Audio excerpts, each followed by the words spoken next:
تمہارا نام عامر ہے؟ اچھا. السلام.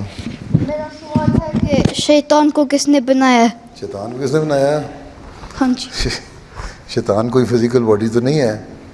ہیں اللہ تعالیٰ نے انسان کو بنایا تو انہوں نے کہا کہ یہ چیزیں اچھی ہیں، ان پہ عمل کرو گے تو جو میرے فرشتے ہیں تمہیں یہ بتایا کریں گے اچھی اچھی باتیں.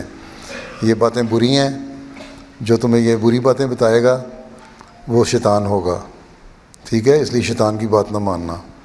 ٹھیک ہے، تو کوئی جسم نہیں ہے، کوئی تمہاری طرح کا کوئی باڈی نہیں ہے یہ شیطان، بلکہ ہر خیال، گندا خیال ہے، برا خیال جو ہے وہ شیطان ہے.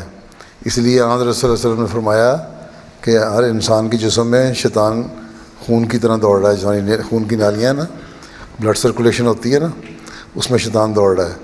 اس کا مطلب یہ ہے کہ تمہیں کسی وقت بھی شیطان غلط خیال کی طرف لے کے جا سکتا ہے. اس لیے بچ کے رہنا بری باتوں سے اور اچھی اچھی باتیں کرو تاکہ تم شیطان سے بچے رہو. ٹھیک ہے، شیطان کوئی باڈی نہیں ہے جس کو تم بنانا ہو تو ہو جائے. ہر خیال، برا خیال، گندا خیال شیطان ہے. کھڑے ہو جاؤ.